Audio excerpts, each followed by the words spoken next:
Hello, we are back here with Command Figures.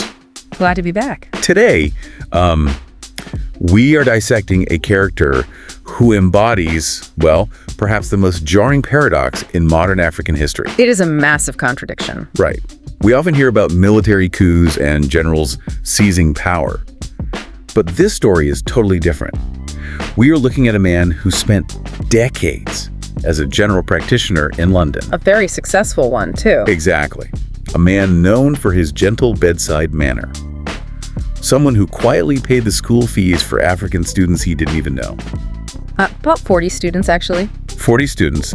And yet this same man returned home to become a totalitarian president for life, who openly threatened to feed his political opponents to crocodiles. It honestly strains belief when you read through the source material. We are talking about Dr. Hastings Kamuzu Banda of Malawi. Yes. And I love that we are doing this deep dive for you today because looking at the sources, we aren't just analyzing a dictator, we are analyzing they call it a doctator. A dictator, Yeah. right? We have to figure out how a medical man, sworn to the Hippocratic Oath to do no harm, ends up building a regime where he constructs significantly more prisons than hospitals. It is a deadly convergence of medicine and politics. And to understand the monster he became, you really have to understand the good doctor he started as. You do.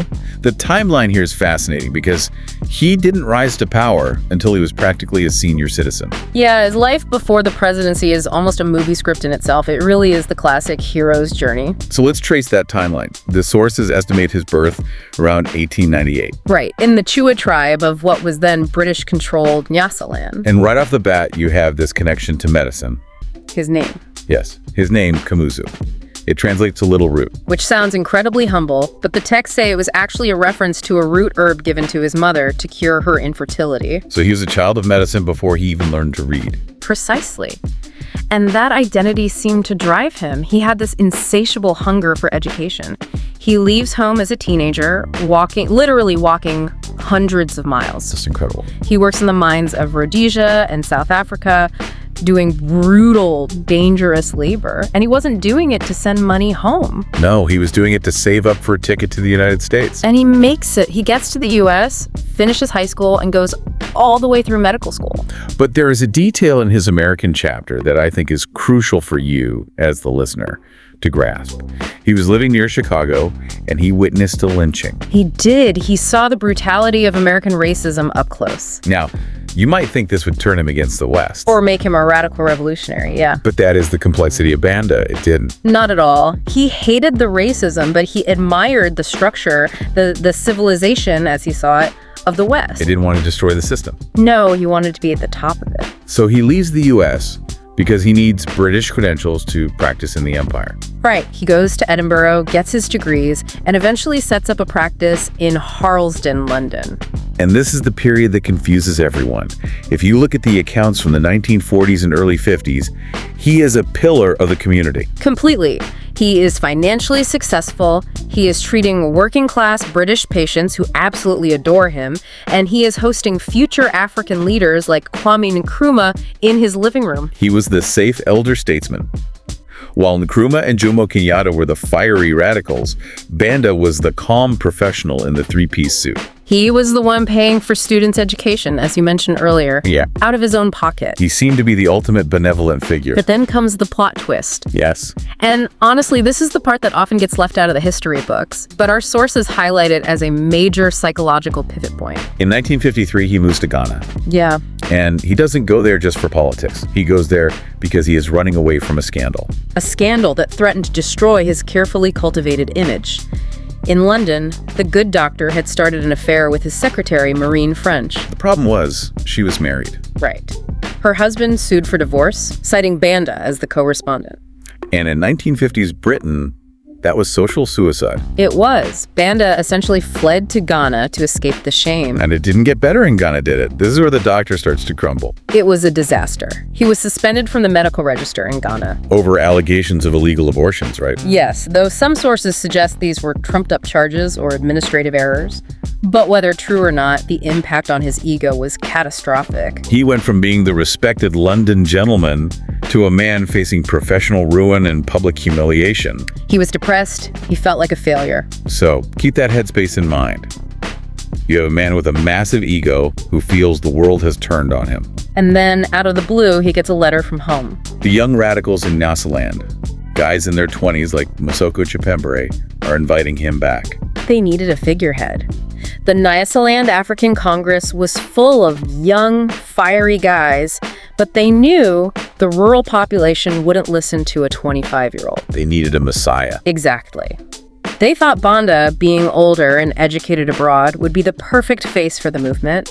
They assumed he would just wave to the crowds while they ran the show from behind the scenes. Which has to be one of the greatest miscalculations in political history. Oh, without a doubt. They hired a tiger thinking it was a house cat. A fatal error. Chipember actually told Banda they would herald him as a political messiah. They fed his ego at the exact moment he needed it most. But Banda, perhaps protecting himself from ever being humiliated again, made a condition. A huge condition. He said, I will come back, but only if I am elected president of the party with sole power to run it exactly as I see fit. And they said yes. They just agreed to that. They said yes. They handed him the keys to the dictatorship before he even stepped on the plane. They thought it was just a title. They didn't realize he intended to use it.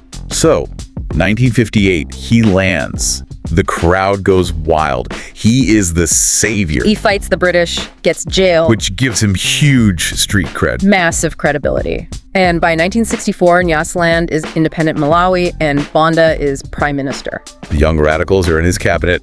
Everyone is celebrating. But the honeymoon lasts, 6 weeks? Barely that.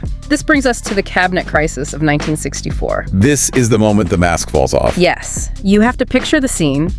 You have these young progressive ministers who did the groundwork for independence. Right. They want to Africanize the civil service, kick out the British colonial officers, and put Malawians in charge. They also want to accept aid from communist China. And banana. Banda is incredibly conservative. He loved the British style of administration. He wanted to keep the white officers because he felt the Malawians weren't ready.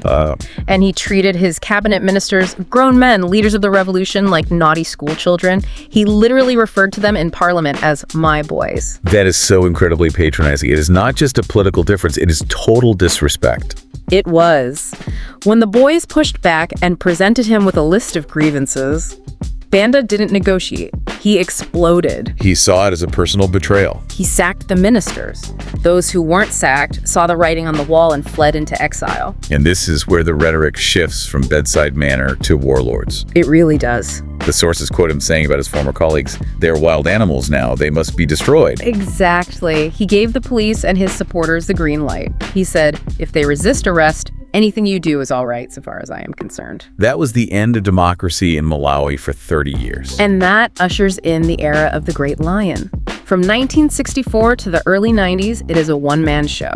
In 1971, he officially becomes president for life. And the title he takes is just, it is a mouthful. Let me read it.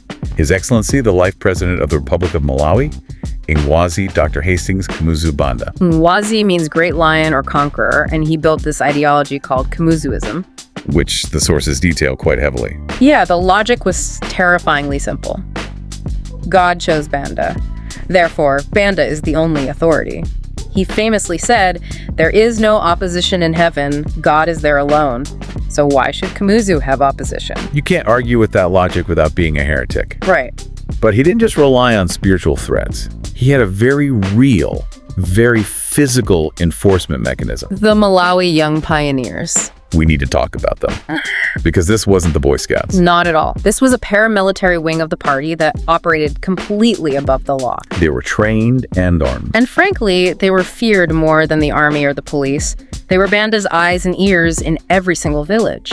If you didn't buy a party membership card, or if you didn't smile when Banda's name was mentioned, the MYP would pay you a visit. They burned houses, they beat people, and they disappeared people. The sources describe a land where silence ruled. You couldn't trust your neighbor. You couldn't even trust your family. Spies were everywhere. Mentioning Mikuyu prison alone was enough to terrify people. And what makes Banda's regime so unique and bizarre is that he didn't just control the politics, he controlled the morality. Yes. He was obsessed with Victorian values. This is the part I found hardest to wrap my head around.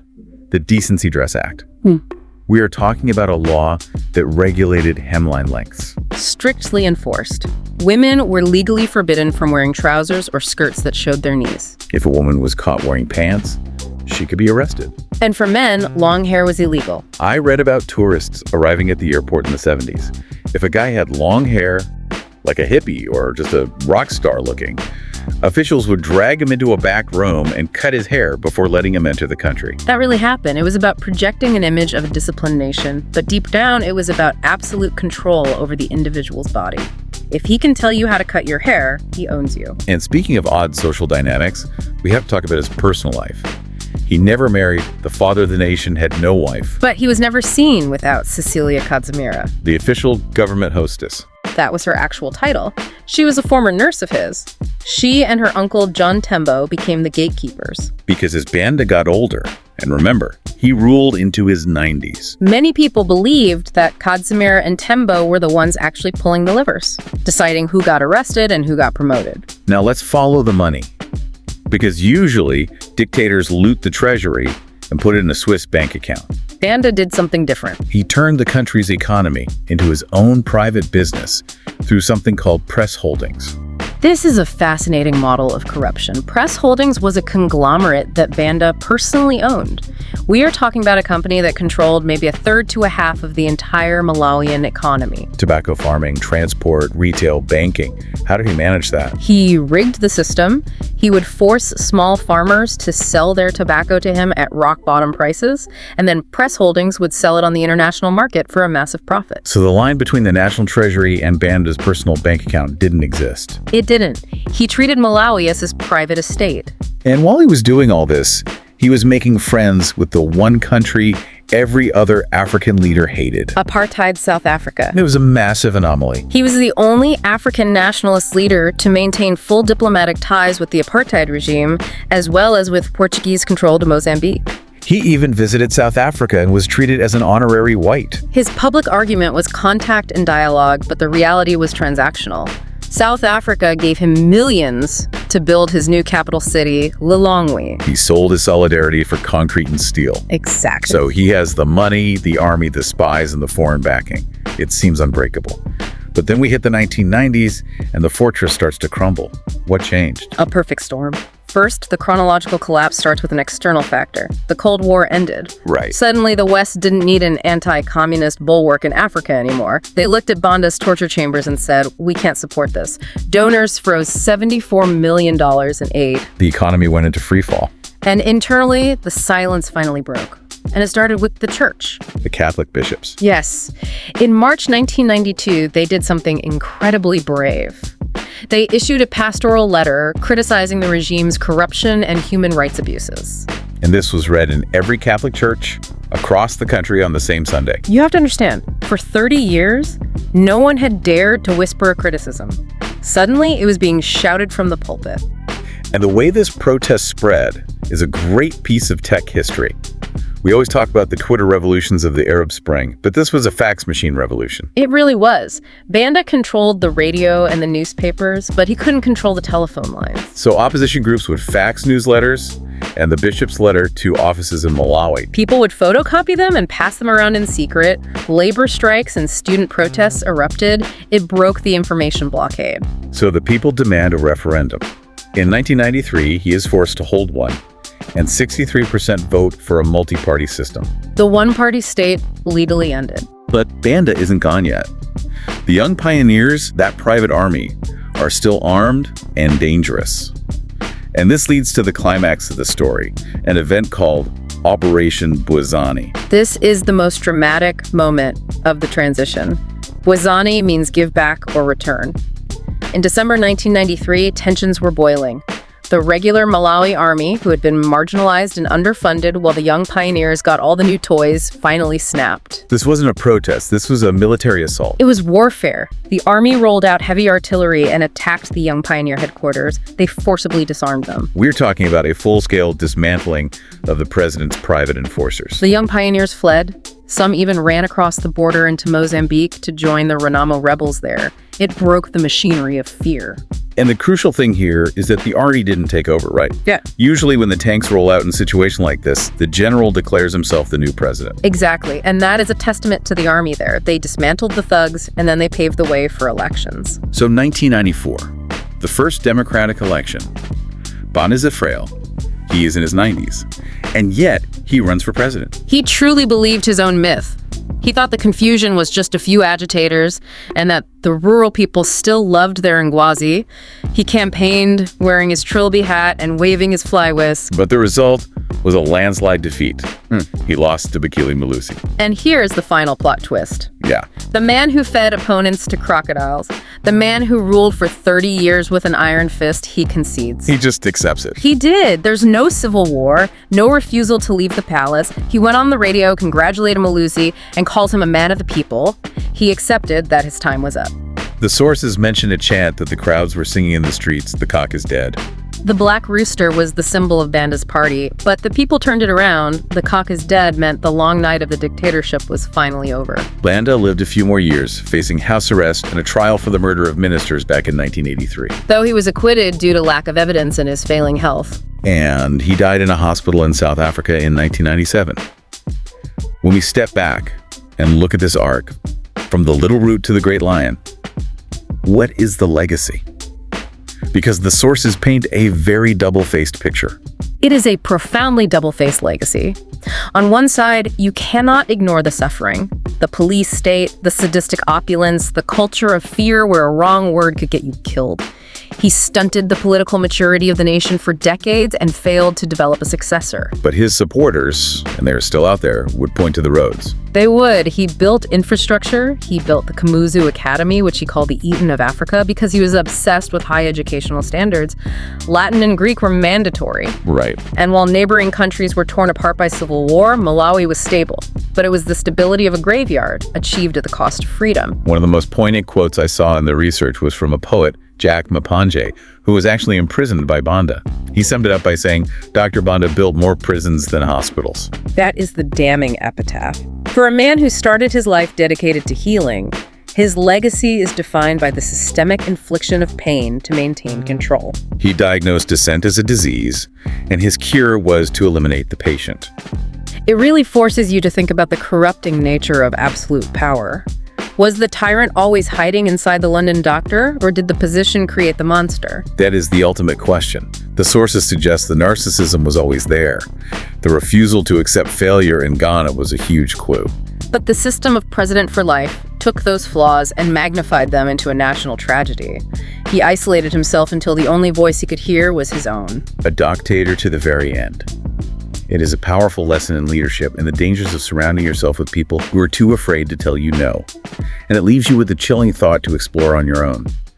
What happens when a healer decides that the only way to cure a nation is to become its absolute master? Thank you for listening. Do not forget to click like and subscribe and write your opinion in the comment section.